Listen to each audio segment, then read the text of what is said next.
Então, Timóteo foi um dos filhos na fé do apóstolo Paulo. O que é filho na fé?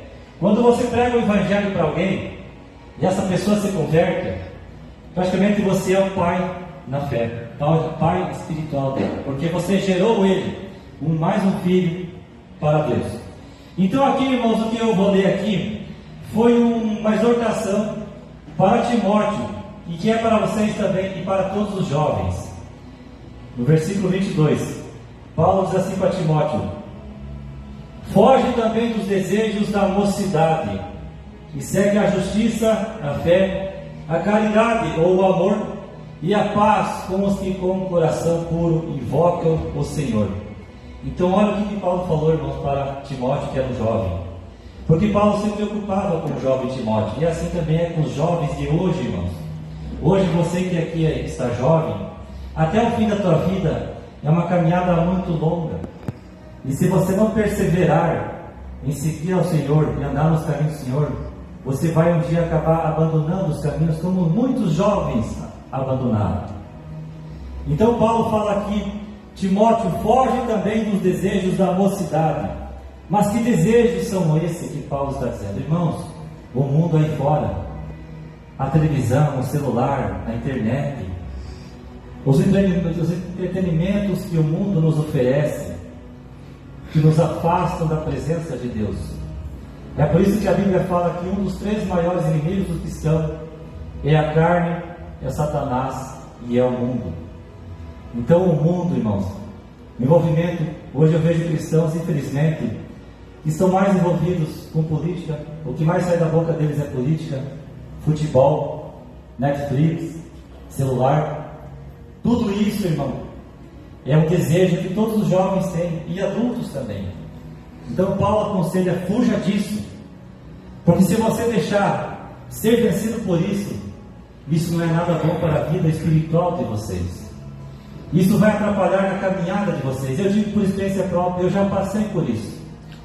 Então, se nós nos alimentarmos mais das coisas deste mundo, irmãos, nós estaremos, eu esqueci de falar para os irmãos sentar.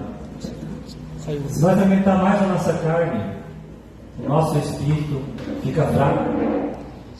E se nós não buscarmos sermos cheios do Espírito Santo, Paulo falou em Efésios capítulo 5, versículo 18, para eu e você buscarmos sermos cheios do Espírito Santo.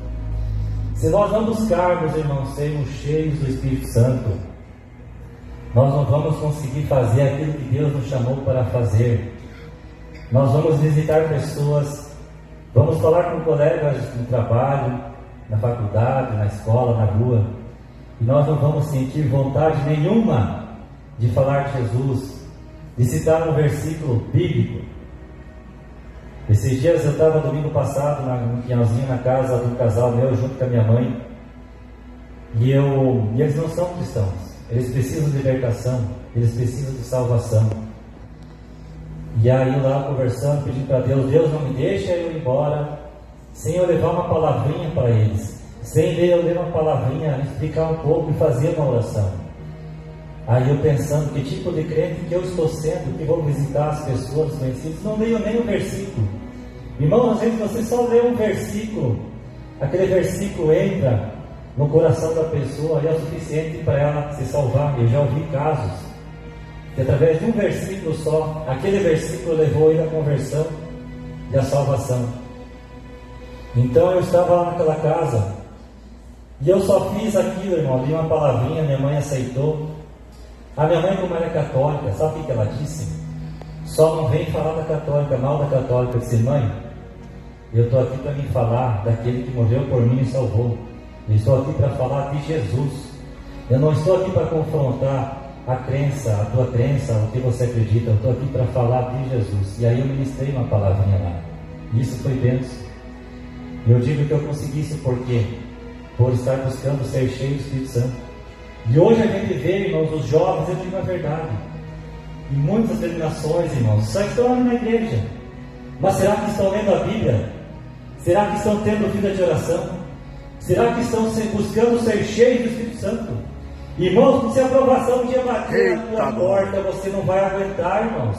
Aleluia, Jesus. Você vai abandonar Jesus como muitos já abandonaram, se você não buscar ser cheio de Deus, se você não buscar levar as coisas de Deus a sério. Glória a Deus. Sábado passado, quando eu ministrei lá na IFAP também para alguns jovens que estavam lá, eu senti, depois que eu saí de lá, ali na IFAP mesmo, mora um grande amigo meu que não é convertido. Ele tem um filho já jovem também, mas eu fico triste de ver os jovens, irmãos, como eles estão perdidos nesse mundão. Eu já fui jovem, também já fui perdido. Mas graças a Deus que há 13 anos, irmãos, eu nasci de novo dentro da minha casa, através da leitura da palavra de Deus. E ali que o velho Fabiano se tornou nova criatura, através do novo nascimento. E Jesus mudou minha vida, mudou tudo. E hoje, irmãos, eu estou há 13 anos firme com Jesus. Nunca desviei dos caminhos de Deus, nunca abandonei os caminhos de Deus. De todas as adversidades que vieram sobre a minha vida, irmão Anderson sabe, irmãos, nunca pensei em desistir da minha fé. Pelo contrário, me deixou mais forte espiritualmente. E não é nada nem ninguém, irmãos, que vai fazer eu desistir da minha fé. Eu só estou aqui hoje, irmãos, por causa de Jesus, por causa do Espírito Santo. Glória. Graças a Deus que eu estou aqui hoje. As minhas ministrações, irmãos, são mais voltadas para o ensino. São mais assim, voltadas para o aconselhamento, exortação, volta de Jesus, fim dos tempos. Então o fim está chegando, irmãos. Se nós não pegar mais a sério as coisas de Deus, quando vier a grande provação, nós não vamos aguentar, nós vamos negar Jesus fácil. Como eu tenho o costume, irmãos, eu pratico esporte já há 30 anos, eu tenho o costume de agora fazer caminhadas na avenida. Aí eu fui até no final da avenida Getúlio Vargas, e quando eu estava voltando, isso foi sexta-feira agora, eu comecei a orar o Pai Nosso, que se encontra em Mateus capítulo 6 e em Lucas capítulo 11. O irmão Anderson não sabe dessa, ele vai saber agora. E sim, irmãos, toda vez que eu saio caminhar, eu sempre saio de casa e volto, ou orando, ou cantarolando hinos espirituais, ou falando com Deus. E geralmente eu encontro algumas pessoas no caminho, falo de Jesus, da volta de Jesus, que eles têm que se abandonar esse mundão, na qual eu também já fiz parte. Provérbios, irmãos, capítulo 15, versículo 24, fala assim, que para o sábio há o caminho que leva para cima, para se desviar do inferno embaixo. Medita nessa palavra. É, Jesus. Então, irmãos, eu estava vindo e fiz algo que eu nunca fiz na vida. Eu comecei a vir citando, orando o Pai Nosso. E orei uma vez, e comecei de novo. Aí eu pensei, vou orar 5 vezes. Eu vindo caminhando em direção à minha casa, e vim orando. Vou orar 5 vezes, Pai Nosso, e vou parar. Cheguei na 5ª vez, vou orar 10 vezes. Podia ter orado muito mais e deixar em casa. Orei 10 vezes, irmãos. Só aquilo ali que eu fiz, irmão Anderson. Glória a Deus, irmãos, foi o suficiente para eu ser cheio de Deus. Irmãos, eu vim vindo daquela vontade de gritar, como tem um vizinho lá na frente da minha casa, que mora perto, volta e meia, ele grita lá na rua, fala de Jesus, Jeová e tal. E eu senti aquela coisa, irmãos.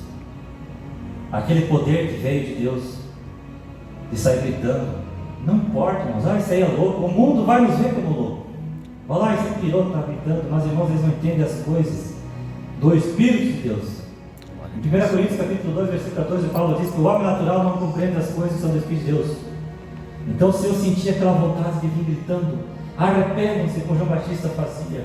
Jesus está voltando, aos sinais dos tempos, irmãos, está aí, catástrofe atrás de outras.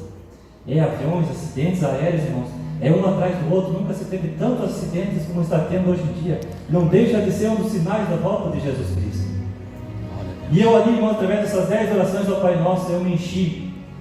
E o primeiro jovem que eu encontrei na minha frente, no meu caminho vindo para casa, ele estava do lado do bar, eu cheguei na frente dele e disse: jovem, Jesus te ama, Jesus te chama, Jesus está voltando. E ele falou: é isso aí, obrigado pelas tuas palavras. E continuei indo em direção para casa. Cheguei mais na frente de uma Telebir, que eles vendem bebidas alcoólicas. Eu cheguei ali, tinha uns 6, 7 homens ali. Tinha alguns mais novos e uns mais velhos. Eu ia passar reto, mas não, eu senti, vai ali falar. Eu peguei, entrei ali, pedi licença, ali conversei, já citei um versículo bíblico e já comecei a falar de Jesus para eles ali. Eles ficaram me escutando. Um estava na minha frente, sentado, ele estava bêbado com um copo de cerveja. Ele falou: mas eu vou na igreja, mas eu estou aqui bebendo. Aí eu continuei pregando para ali. Olhei para o rapaz do meu lado, um grandão, olhando com cara feia, né? De repente esse cara vai me pular. E o outro do lado esquerdo, ele balançava a cabeça, dizia: isso aí mesmo, está falando, eu concordo. Aí um outro do lado falou assim: mas Jesus já está aqui. Aqueles pensamentos de muitas pessoas, irmãos, que falam a respeito de Jesus, que não conhecem a palavra e falam coisas que não é verdade. Quando ele falou que Jesus já está aqui, ele quer dizer que Jesus já está entre nós, está no mundo, vivo, pessoalmente. Ele disse: não, Jesus hoje ele está à direita de Deus Pai, e ele vai voltar. O que está aqui conosco é o Espírito Santo, porque ele convence o homem do pecado, da justiça e do juízo, como disse Jesus em João capítulo 16, versículo 8.